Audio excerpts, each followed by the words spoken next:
When I was 12 years old, I tried out for the Florida Olympic Development soccer team.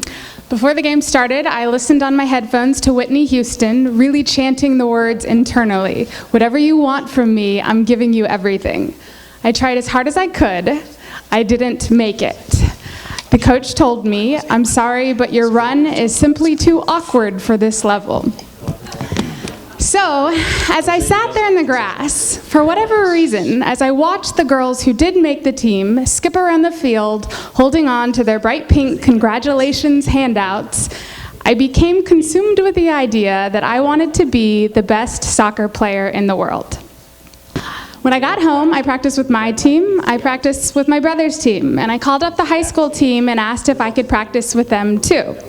I also dribbled around trash cans every single day in the street. On the days I doubled up on practices, I dragged the trash cans beneath the street lamps and dribbled in the dark.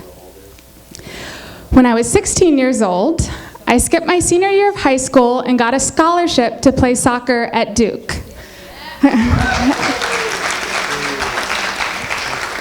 As a freshman, I started and led the team in goals. I thought I was on my way. But then my senior year came, the season was ending, I was not the best player in the world, the professional league folded, and I wasn't good enough for the national team. So at age 20, my career was over. Things do not always go as we plan, but it can be the loss of an old dream that allows you to create a new one.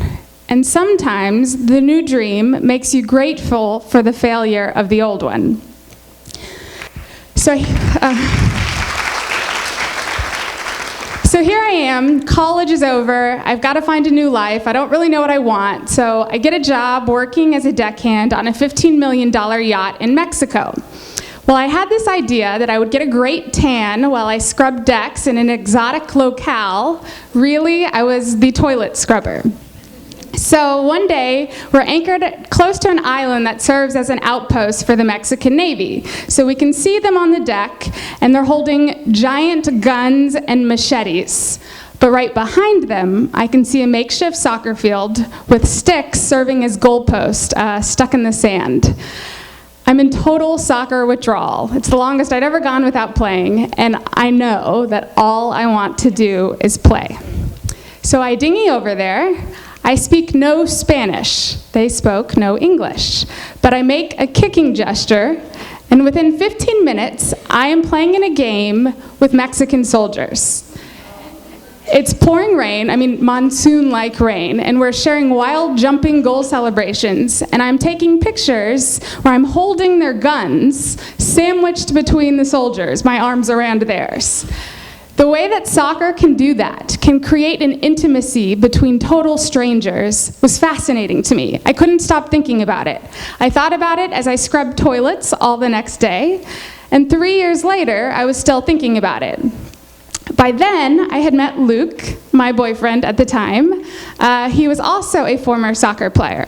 We had set up adult life. He had an office job, I had a job that was ending, and I had to find a new one. And as I looked for my new job, I was being very practical. I was being realistic. I had never been realistic in my entire life, and I didn't like that I was all of a sudden starting to think smaller. I wanted a new, wild, impossible dream to chase. So one night, with a yellow legal pad and a lot of coffee, we sat in the library thinking about what we would do if we could do anything.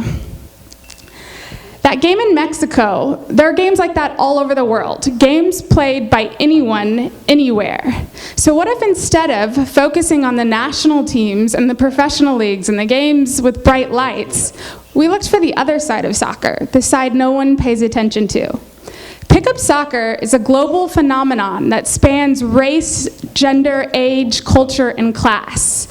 What if we went and saw what the world looks like when you wander down side streets holding on to a ball? We wanted to make a documentary that focused on the story of the people who play. Then we had to figure out how to do it. We assembled a team of 4, and we started fundraising our faces off. We wrote letters to everyone from my grandmother's eye doctor to friends of distant relatives. We applied for every grant we could find, and eventually we found an investor. So what had started as a whim, the kind in the back of your head that hurts you already because you know you will never do it, was now real. It was happening. So we set off, which is where we realized we had no idea what we were doing. We had this idea, this hypothesis, that we could get into games all around the world by kicking a ball, but we had no idea if it was really true. The thing about pickup soccer is that it's informal, it's spontaneous, it's fleeting. It's the type of thing that's very romantic, but very difficult to plan for. So we show up at the fields at 4:30 in Trinidad, and they're completely empty. But by 5 p.m., people start showing up. And then they get out their bats and start playing cricket. This is when we start panicking and thinking, maybe we shouldn't have done this. Maybe we shouldn't have given up jobs, a place to live, to search for something that might not even exist. Eventually, people start coming in, and a dozen games, soccer games, start happening with 100 players, and we're on our way. Sometimes things work out. We find a game at the base of the pyramids in Egypt on our last day. We find a game in the shadow of the Eiffel Tower. The women actually do play in hoop skirts in the Andes of Peru. But things don't always work out. This isn't something not working out, just something visually nice. Things don't always work out.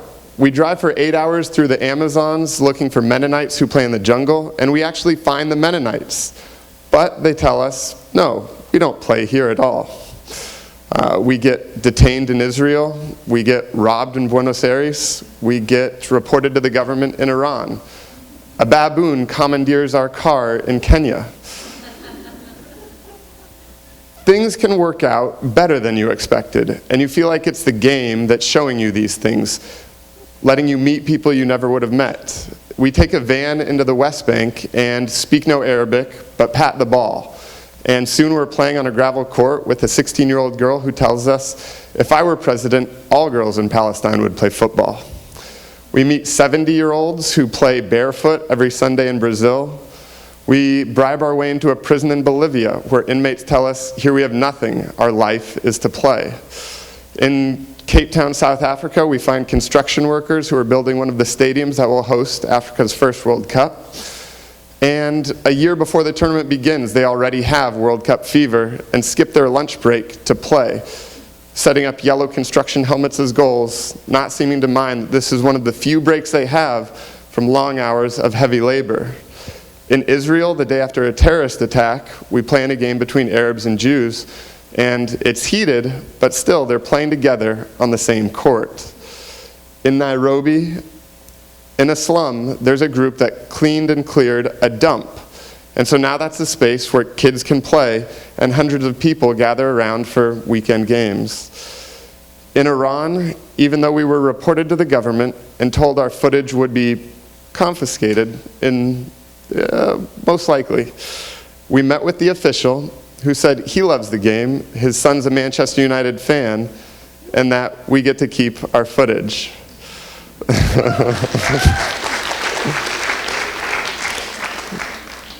You create and test your hypothesis. For us, it was seeing if a ball could show us the world, and you risk things going wrong.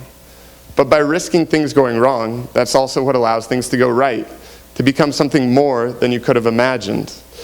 You never know what exactly will happen, but you won't regret pursuing something you believe in.